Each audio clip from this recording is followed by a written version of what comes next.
credentials. We are live. Hello, everybody. Welcome back to Chai Together for the third time today. And I'm so energetic, it doesn't even feel it. So, okay. Just checking. I'm here with my dear friend, Miss Gunjani Patel Oza, LPCC, plus many more credentials. How are you feeling? Doing great. Happy Monday. It's Monday, but I do what I love and feel passionate about, so it just feels like every other day. It took a while to get here. I love it, and we're matching. We're matching with color. So, you all are tuning in for your cup of courage, hope, and imagination today with their lovely Chai Together mugs, one journey at a time, and that's what we represent here. So, as I'm in nature, I'm going to share a bit about Gunjani. May I? So Gunjani is a licensed mental health therapist, trauma specialist, wellness and transformation coach, speaker, writer, and the podcast host of Traumatic Transformations, which I really like because she really is so knowledgeable and really digs deep and provides a lot of value. So you guys should check that out on all platforms. And she's also into building a community of people who are looking to heal, grow, and thrive through the adversity. And she's passionate about educating, inspiring people. And she's really helped me a lot. So I suggest you guys tune in for this and find out more about her. Oh. And we're both connected on the show now. So happy to be here. Yeah. And we're both Indian, right? What part of India are you from? Bombay. I grew up in Bombay. I'm Gujarati. So Gujarat is my home base, I guess, but I grew up in Bombay most of my life. And I just, it's actually half and half, I should say. I grew up in India for 18 years of my life. And then the rest, I've been here on and off. So my home base is still India, Bombay, but I'm here now. I live in Southern California. So, yeah. Ooh, how's the Cali life? The weather is good, I should say. Aw, well, I like it here in Georgia too. Yes. How are you? So, what are you up to? What am I up to? Yeah. Big question. It could go so many places. I am actually currently working on, I just recently, as you know, launched my podcast. Yeah. We were speaking before this. It took a lot of courage to launch that because I was like, oh, it's going to be perfect before I launch it. And I was like, no, it's going to be perfect. I'm working through perfectionism, actually. So currently what I'm up to. But then I'm also big on emotions these days. Because as I'm learning and growing through my journey of podcasting, as you know, that I'm a mental health therapist for a living, but I want to do my best with everything that is happening in the world right now and that 2020 has presented to us. One of my biggest goals was to alleviate the narrative that we have around stress and anxiety and mental health. So I put myself out there as a result of the whole podcast thing, where I just wanted to, I know that it wasn't meant to replace therapy, but I wanted to normalize therapy because I guess growing up in India or just growing up as South Asian, it's just the narrative around therapy was it's only for it's only for people like in the brown cultures. I find that it's only for white people, or it's only for people who are crazy, and it's only for, if you can't handle your stuff on your own. And having done this work for almost 10 plus years now in treating trauma, I find it so imperative. Now I have a toddler, so he's 2.5 years old. To leave him a next generation of people who are not so emotions avoidant or are not, because growing up as South Asian, one of the other things around emotions was also, men can't feel emotions, or we are, people who express emotions are weak, or, the whole narrative around emotions as being bad. And doing what I do, I wanted to change the whole narrative that we're in a human experience at some point of our life, and in our day-to-day life, feel emotions and all these different things that happen in our body, whether we emotions are felt in our body, in our physical body, and feelings are the meaning that we give it. So I wanted to change the narrative around mental health, the stigma associated with it, and just, helping people through these times that are having such difficult time with embracing uncertainty and all the difficulties that, has come up as a result of what 2020 had to offer us. So doing my part and paying it forward and helping people one day at a time. I like this. How's your podcast going? I know you started your group. Yes. The group I started as a result of building a podcast community, because I feel like I have all this people that are tuning in and it's growing as a community. So I just figured, hey, I need to have a community on Facebook. Yeah. Because I was like anti-social media, because I was just like another thing on social media. But I then realized that quickly, just because of COVID, I just feel like there's so much power in social media and being connected to a community of people who are like-minded, who are supportive, who are non-judgmental, who are just so loving and caring through whatever it is that you're going through, and just holding space for you through that time and just being there for you and cheering you on if that's what you need. Because I feel like a lot of times we are associated with people who do exactly the opposite. And we want people in our life who are more, helpful and cheering and sweet and loving and connected than all the things that we do find in our real life. So that was my goal of starting the community. Wow. Tell us, why you got into the field you did, being a therapist. What led you to do that? Wow, that's a good question. That's like first episode of my podcast, but I know I want you to share that.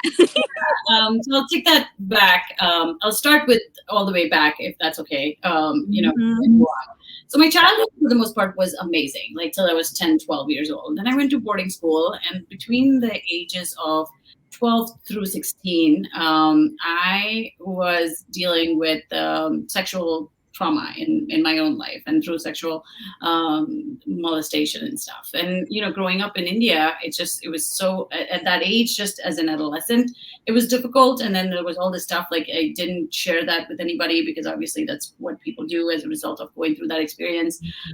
So I sort of pushed it under the rug as if nothing happened and didn't care. Then I had to go through in India. It was one of the biggest exams of my life, and I absolutely just didn't do the greatest. I wanted to become a doctor growing up, because I was just like, oh, I want to be, just in India, it's like if you are Indian, you are either a doctor or an engineer. Most of the people in my family were engineers. So I figured as a girl, it was just like, oh, you'd become a doctor, because I didn't have any interest in, mechanical stuff. My dad is a mechanical engineer. I was there to help him, but not really, that was not my thing. Like math and physics were not my thing. But I was like, okay, I'll do the doctor path. But long story short, the exam that was important, that would determine my career trajectory, was just not possible. It didn't happen. I right before the exam, I experienced like third-degree burns in my life. So it was almost like I had to take a couple months off, and it was just a disaster. That part didn't happen. So I was like, okay, I still had an opportunity to come to America for college. So the next best thing that I chose out of that experience was, I still want to work in a hospital. I want to help people. The idea is to serve. And even at that very young age, I knew that that's what I wanted to do. And, it was just, okay, I'll work as a dietitian, I guess. So I picked nutrition science and dietetics. And I came to America. I'm blessed to have parents that were supportive of that experience. And I came here. And I started doing nutrition science, and I had an experience of, now in America, the education and the career system was much different than in India. So I was like, oh, I could still become a doctor. And my dad was like, absolutely, he was paying for my education back then. So he was just like, absolutely not. You're going to start what you finish, not quitting and being everywhere in this business. So just do what you started. And I was like, so bummed and disappointed, but I accepted that. And then I graduated. It was, I was married. After I graduated, I got married.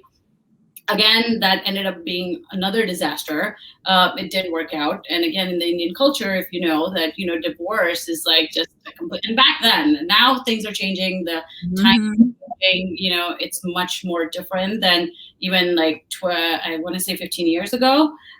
It was not something that my family had ever experienced. So it was just such a shock. And there was all this stuff related to the shame and the mental illness. So now I came to a point of my life where it's like, okay, I just got a divorce. I don't want to be, I try to make it work. It was just one of those things where I used to cry myself to sleep every night. I was so suicidal, but in my head, I was just like, nothing is wrong. Everything's great. We don't talk about this, and mental health, right? And in the meantime, I was going through my master's in counseling psychology. So I was learning all of that. And my one of my advisor was just like, you have to go to therapy for you to know what it's like for people to come to you and be on that other side of the couch. And I'm like, what do you mean? Nothing is wrong. And then I went and everything came out, and it was an experience. It was very difficult. It was very painful, but I'm so glad looking back now and I wouldn't be who I am if I wouldn't have healed from that process and learned to make peace with everything that had happened. In that experience, I learned so much, not just about myself, but just so many different things, such as, making peace with my past and my sexual abuse experience, that I can now actually talk about it and not feel any which way about it.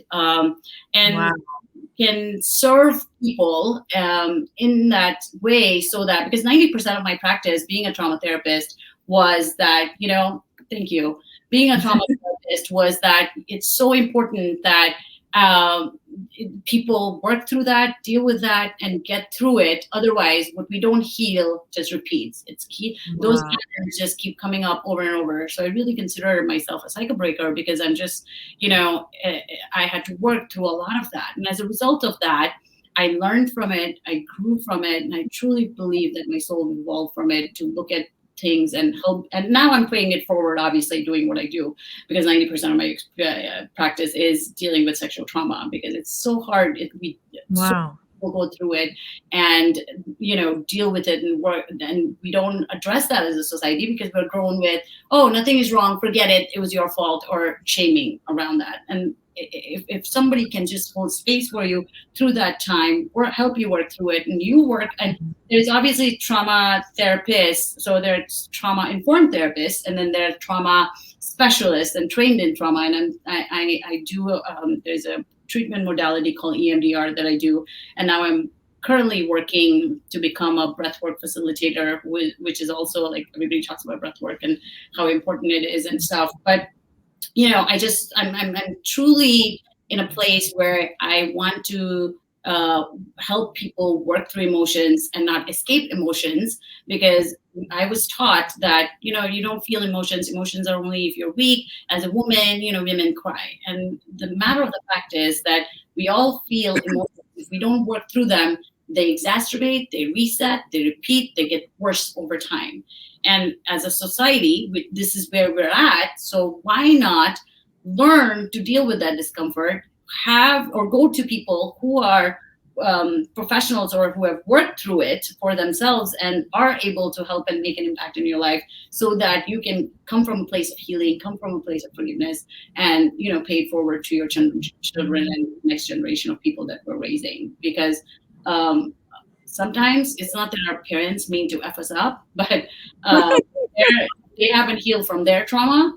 Unfortunately, 50% of depression, anxiety, alcoholism, and PTSD is absolutely, we are genetically predisposed to it. So if we don't work through it, or if our parents didn't heal from it, and if we don't heal from it, we leave it to our children and our grandchildren to heal from it. So I really find it so imperative that, and healing is a process. It's not something that, oh, let me just wake up and heal.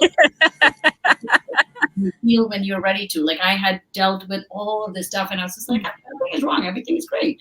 Everything wasn't great, but it took me time and a lot of help and a lot of amazing compassionate psychologists that I was paired up with at the time, that just selflessly just allowed me the space to explore all of those difficult things, space that just felt so safe and loving and caring. So yeah. Do you have a therapist now? I always like to have a therapist, because I just feel like therapy is not just for places or times when you are in crisis, but it's just a place where you explore and evolve and become better version of yourself, where you're not missing any blind spot. I am a personal development junkie, so I just feel like there's always room to grow. There's always room to Yes. work on yourself. There's always room to become a better version of you. I feel like we spend so much time comparing ourselves to other people. And one of the biggest things that I have found for myself, especially I turned 40 in the last year. So I was just like, oh my God, like I need to, be the best version of myself in this decade than I've ever been through all my difficulties and all my things. So I've really immersed myself into just all these personal development programs and learning and growing, not just, very like holistic, which is I'm very big on that because I just feel like it's all together, my body, spirit, and brain. It's just they all have to work synergistically, because sometimes we can be very powerful or great in our IQ, but we can be very emotionally stunted, or we can be very stunted and feel stuck and not know. So I just feel like it's very synergistic way of living and balanced way of living. So I'm not completely there yet, obviously, but I'm just like I can't wait to get more. And can't wait to get better. And I know that there'll be lows. I know there'll be times that are not going to be great. And there still are sometimes. But what I'm learning through that is just being able to hold space for myself and have that self-compassion where I can go through and get through some of the things that come my way and not, get stuck in it or have them set me back, but just embrace them, even if they're hard and difficult, so that I can continue to do the work that I've been placed on this planet to do. So when you're a therapist, for others, and you said mainly in sexual trauma, right? Well, everything. So like I said, I specialize in depression, anxiety, grief, loss, PTSD, CPTSD, and addiction. So that's like a hardcore stuff.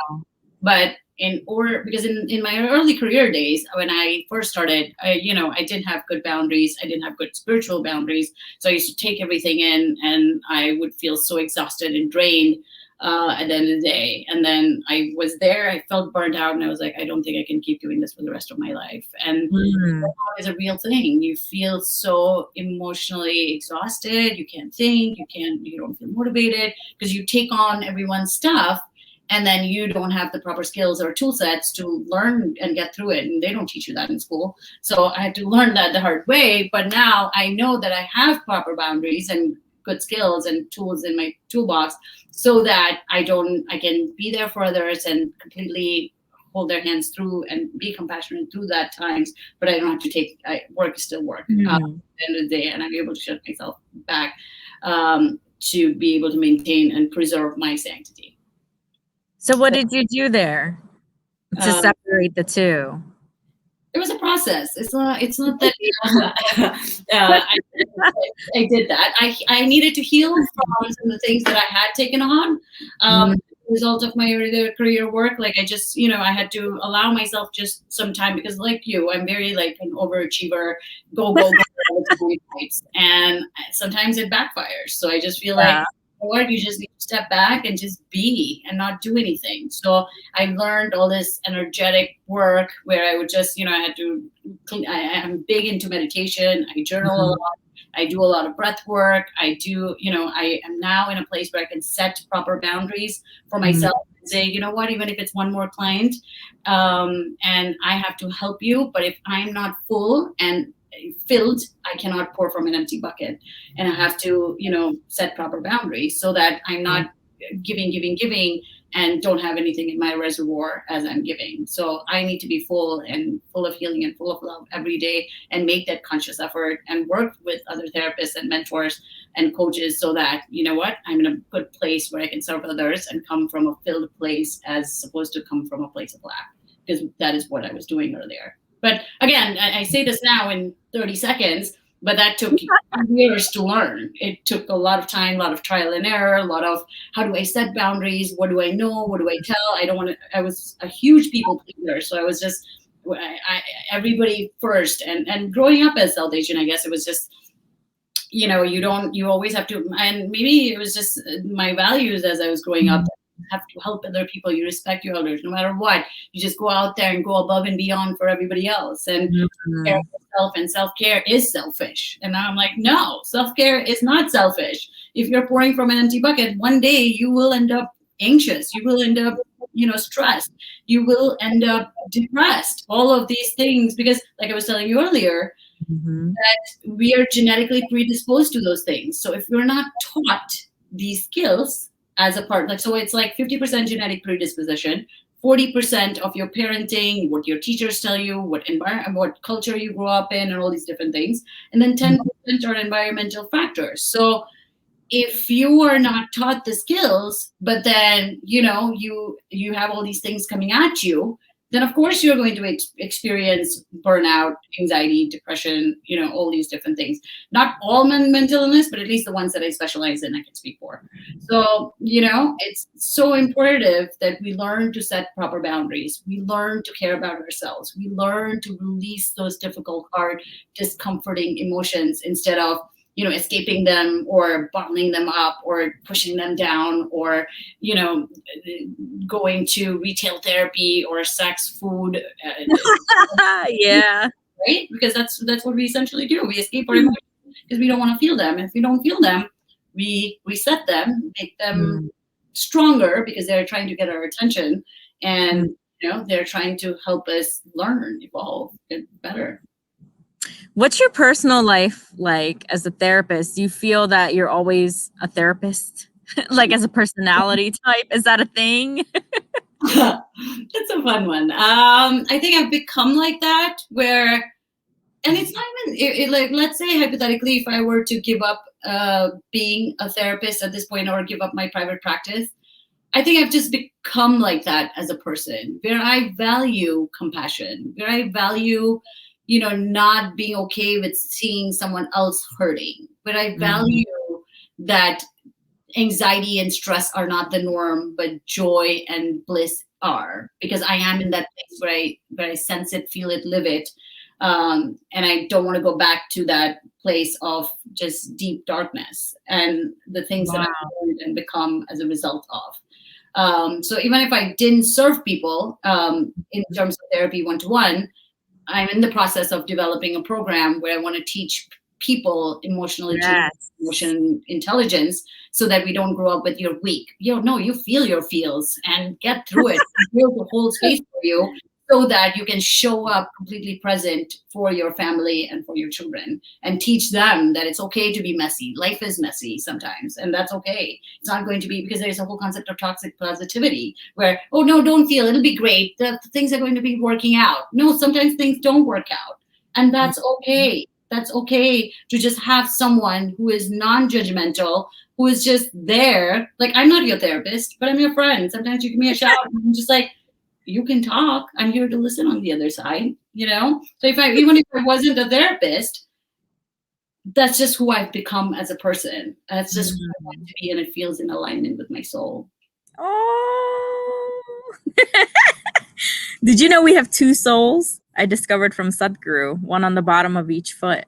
Oh, really? I didn't know that. Yeah, it's not a soul joke, not a foot joke, but literally we have two souls. People always say, "Oh, my soul," but we have two. Did you know that? No, I didn't. Wow. Yay!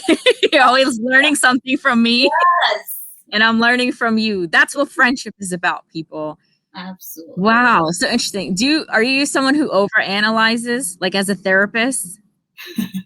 Yes, I do, but I don't. It's like I used to, but as a part of my new, transformation, I've stopped analyzing and start just being. Because what I found is when what I was telling you, when I was healing, and then I just sort of manifested Manhattan into my being, and then New York was a big part of my life because I was just like, that was so something that I needed to do and be, and it was just such a longing for my soul, and I was there, and that was a big part of my life. And I just, at that point of my life, I just felt like I was so playful, fun, and just lived. And then when I tried to make things happen, I found myself in a place of very overwhelmed, stuck, and not in alignment. And now I'm relearning that when I'm just fun, playful, and just am, and present in this moment, just enjoying and grateful for this moment for the most part of my day. It's not like I'm a mother too, so it's like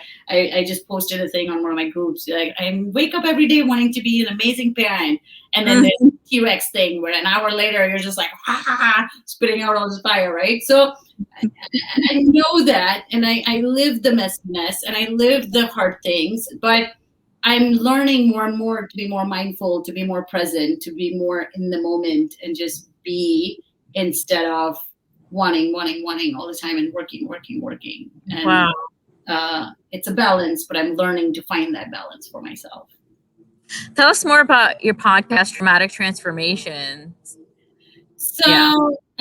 like I told you, I started that podcast last year because everything that was going on, like literally, I was practicing only 2 times a week, part time with my toddler, and I was like, I want to be there for the first years of his life because I just feel like developmentally, the first 3 years are absolutely important, and they soak up everything, and we're so responsible. And given everything that I know, I just feel like I couldn't do that disservice to him. So I had an opportunity where we could still support ourselves by me working part time, and then COVID happened, and he was growing older and all that stuff, and we as a family had decided that we were going to stay inside and stay safe instead of running around and getting others sick and being sick, and that worked for us, and it worked out for the better for us.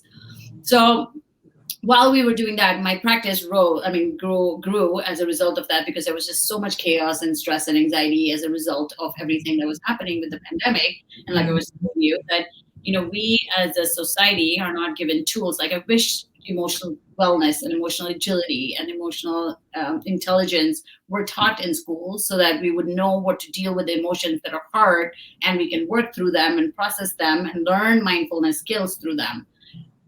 I find that so important, because it's almost like, just like pandemic was a crisis, we're now also in a mental health crisis where more people are dying of suicide than dying by suicide than COVID. So I just feel like it is so important that as mental health practitioners, we do something about it and we help people. So as my practice rose, I was like, oh my God, I need to help so many more people that in any ways I can. Not in, I need to go out there and become a Marier, but just stress and anxiety shouldn't be our norm. It just should be love, joy, and playfulness should be our norm. But unfortunately, if we don't heal from a lot of things, that's not our norm, and that's where people are at. So I had a few people, like there was an Indian actor that died by suicide, or sad.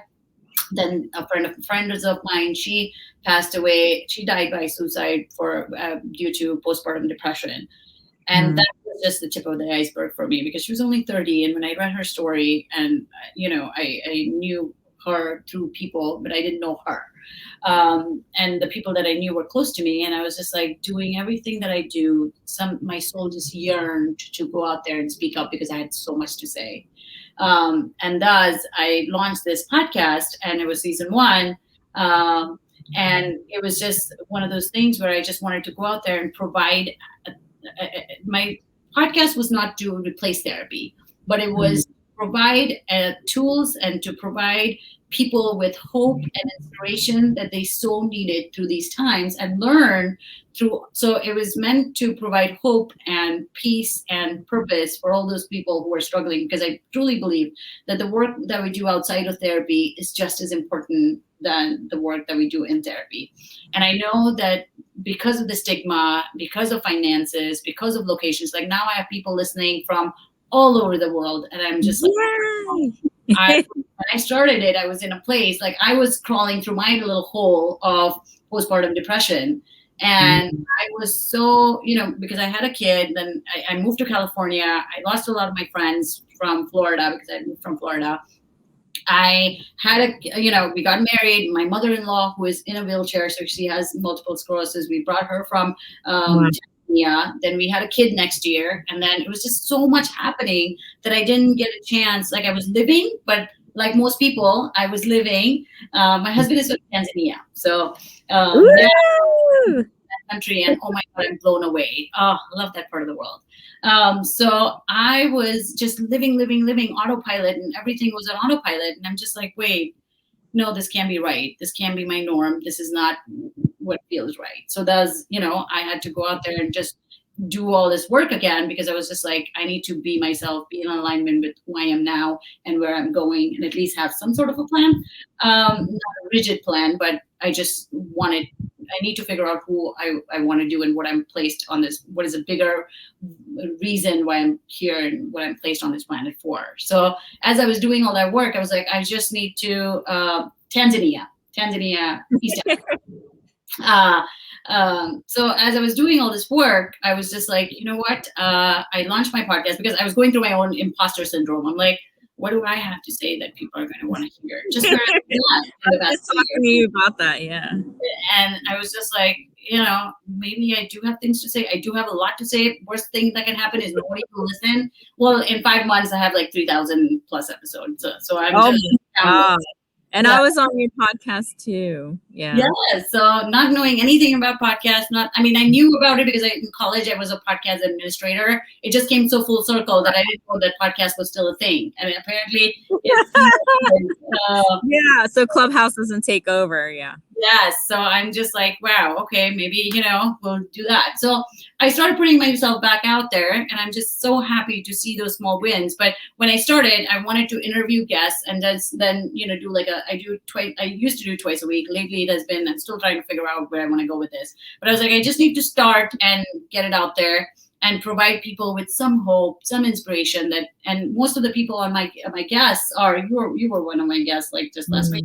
So it was just, I wanted to bring in people that were going through the worst hardships, but then as the result of their hardships and their adversity, they experience something called as post-traumatic growth, where not everybody does as a result of trauma. But again, big on, I feel very strongly that trauma lies in the eye of the beholder, and healing also is a journey and a process, and not everybody's destination is the same. And it's not, that's not the goal. The goal is that how are you working to evolve and do what you and are in alignment with what you are placed on this planet for, and whatever that looks like for you, whatever that means for you, so some people really see the light as they do all this work and all this adversity stuff, and some people don't, and that's okay, as long as you're not stuck in it, and as long as you are not in that space of victimhood, and as long as you're not stuck in there. Because I feel like every one of us has so much beautifulness and so much strength and so much love, that we just need to be able to find it by going through it, someone who can help us through that. Seeking help is not the sign of weakness. It's absolutely a sign of courage, and it takes a lot of balls to seek help, because it was just, I can't seek help. What do you mean? There's nothing wrong with it. I do this. Why should I seek help? I know everything. And it's like, no, there are so many people. If my psychologist didn't do what she did, or, even at this point, my mentors didn't do what they're doing, I wouldn't allow myself to grow and push myself to the extent that I know I'm capable of. So all my people come in, and they're, they've made something out of themselves, whether they're coaches, whether they are, authors, or just speakers, writers, motivational people, whatever it is that they have become as a result of their adversity. Wow. Is what I wanted to bring, because I see that in my everyday work. I see people come in where they were ready to, where suicide is so in their forefront and they can't see anything else. And then over time, they do our work and they get to the other side, and it's just so fulfilling to see them making that progress, and for themselves too. But not everybody gets there, and not everybody to hear that, unfortunately. So the more we hear that, especially in these times, that things are going to be dirty right now, things are going to be messy right now, things are going to be shitty right now. I am so sorry you're going through that, but if you can just learn just a little bit of nuggets in these times, or just hear, because I really think that while you're going through things, and if you're wanting to work through things, you need to be able to have, there's so much free content these days. There is all these all these audiobooks, all these things out there, as long as you can tap into it and learn from it and get to places you need to get to. So that was one of the reasons that I started, and I'm so happy to see the growth that I have made for myself and all the people that I've connected to as a result of this process, and all the people that I've actually gotten feedback from that, what the show did for them. And I'm just like, wow, even if I was able to help one or two people, I can accomplish. It's not about the numbers. It's about reaching people in the times that, it just seemed impossible. So now season 2 is going to be in June. And I want to talk about emotions, emotional agility. Everything is going to focus on let's do the work and, sort of aiding self-healing along with therapy or whatever it is that people are doing to be able to normalize discussions around emotions. Emotions are not a bad thing. They're just there. You will feel it. They're data. They're not directives. I'm really loving some of the work that Dr. Susan David does and Brene Brown on, emotions, vulnerability, courage, and shame. And I'm just all about let's do the work so we can raise the next generation of people coming from a place of healing, coming from a place of, let's teach them that, and let's make them more agile and more emotionally intelligent, as opposed to more emotionally stunted, where you're like, oh, we don't feel emotions. Everybody feels emotions. So, yeah. That's not a good sign if they don't. More and avoid. Feel that. Yeah, absolutely. Because then that's what we perpetuate and repeat those cycles over and over. And unfortunately with kids, it's like, oh, I just can't see it. I feel very, when it comes to children, especially now that I have my own, I just feel like I have so much responsibility to leave him a world of people that are nice, kind, compassionate. And I can't control that, but I can work towards that, and I can show him communities that he can be a part of that are those kind of thought leaders and people that exist that are just unconditionally loving and caring. For sure. Will you share with us like 2 books that you recommended to me that could be really helpful for others? Love. So one of my favorite books on trauma is The Body Keeps the Score. Absolutely an amazing pickup. It's called, it was written by this psychiatrist called Bessel van der Kolk. And he talks about, and I truly believe this, because a lot of times unresolved trauma or unmanaged stress can result in all these physical ailments. So unfortunately, if you don't deal with day-to-day emotions and they pile up and they get worse with time, eventually they end up as cardiovascular diseases, they end up in autoimmune diseases, fibromyalgia. I mean, all inflammation conditions. I mean, headaches, fatigue, all these different things, right? If you don't manage our stress, don't resolve our trauma, eventually they show up as physical ailments and aches and pains and all these things that we didn't, it's like they say that 2/3 of the emergency visits, ER visits or urgent care visits are stress related. So we absolutely, it's imperative that we manage our stress, we tap into our emotions. What are they trying to tell us? And just release it by exercise, grounding, meditation, breath work, journaling, having support from someone who listens to you and helps you get through it. All these things that you can do. Because otherwise it gets stuck and it's there in your body. And then the other one of my recent favorites has been, I'm yet to read it, but I read a lot of her TED Talks by Dr. Susan David, and it's called Emotional Agility. And she is so amazing. I heard her podcast with Dr. Brene Brown on Dare to Lead, and that it is just it's a 2-parter because they were just like geeking out on emotions, and I'm just like I couldn't like get away from that even if it was like 2 hours long, and I was just like, oh, like so stuck to it, and it just was so amazing because I was just like, this is me, this is in tune to who I am and the work that I do and where I'm going, and it's just I think everybody needs to hear that message that and it helps us to be, because one of the things that Dr. Brene Brown was talking about was that it's like if we don't show, it's like, back in the day we used to work, and just in the work world too, it used to be all muscles. These days it's all about, brain, and everybody's like so focused on how intelligent you are. And we're very much coming to a place where everything is going to be led from heart. And if we don't, tune in to those things and really listen to people and acknowledge and see people for who they are and what they're going through, the profits and the stocks are going to eventually speak to that, because it's just, we need to be able to lead in a way that we acknowledge each other and show up with our recognizing what we're feeling, doing.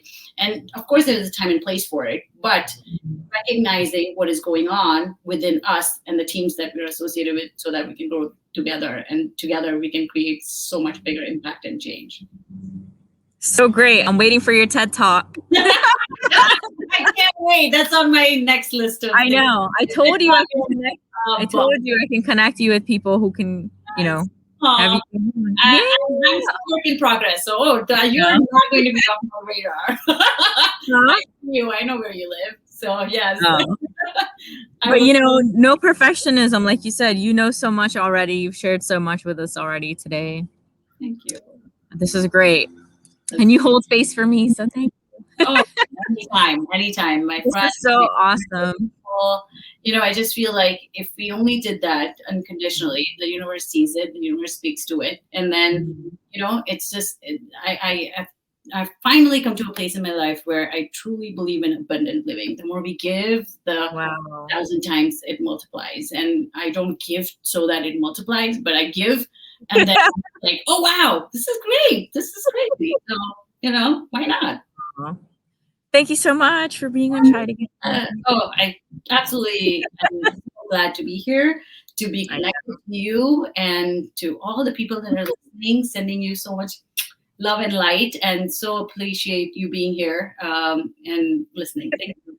Al, yeah, she's great. She's great. You see her credential? That's only one.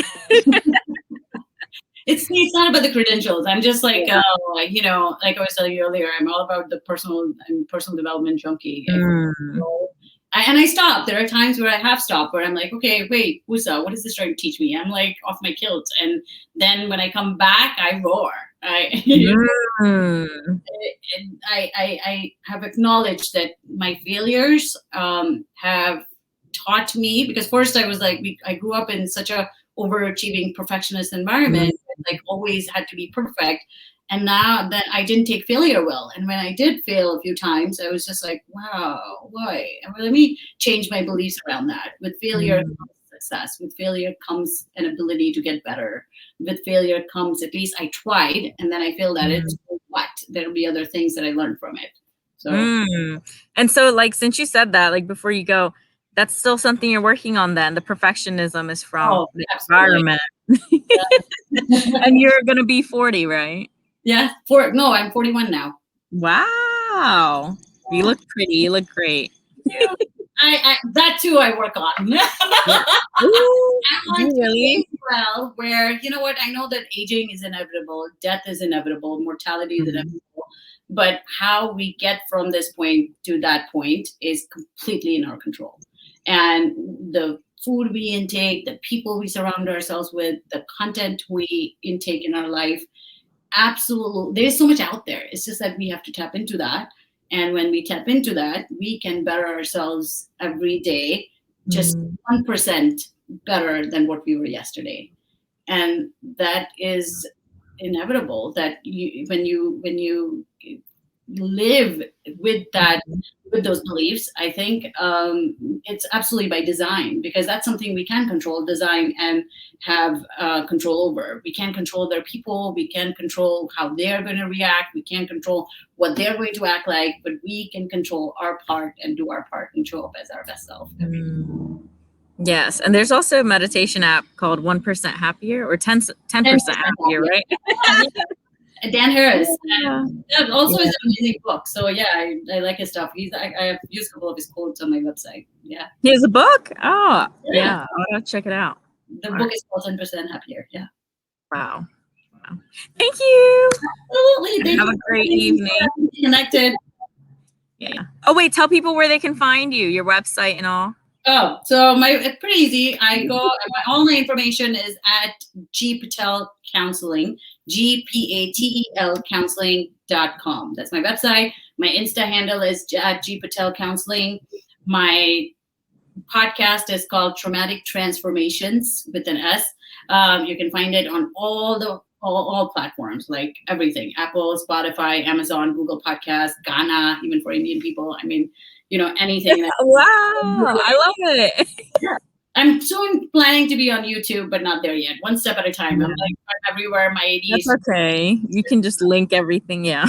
Exactly. So that, and then I also, in the past year, as I was trying to do some of my, like who I'm trying to be when I grow up, I founded a group for pregnant and new mothers on Facebook. It's called Pregnant and New Mother Mental Wellness Support Group, because I truly find that growing up in an Indian culture, it was all about, you have a baby and it's all about the baby. And it's like, what about postpartum depression? Or not postpartum depression for every woman, but new motherhood is very struggling time of a woman's life. Not everybody has peachy, amazing pregnancies and birth, family support and all of that, so you're trying to find yourself, you're trying to find your new identity. It gets messy. You don't have your own body.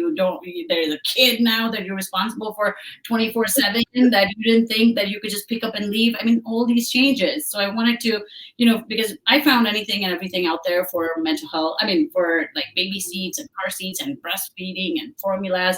But I was like, why is nobody talking about mental health, like mental wellness? And stuff out there for postpartum, but that's right.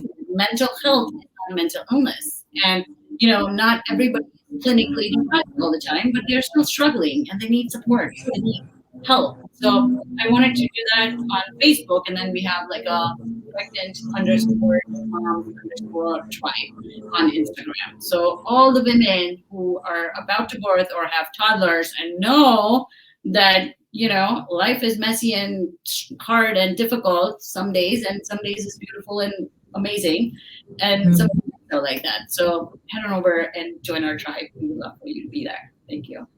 Yeah, and I'm going to post it also. Yes, thank you. Thank you for your time. Yes, it's absolutely a pleasure. Thank you for having me. I'm so happy to be connected. And for you all, I look forward to connecting with you. Thank you. Yeah. Bye for now. Bye. Thank you, everyone.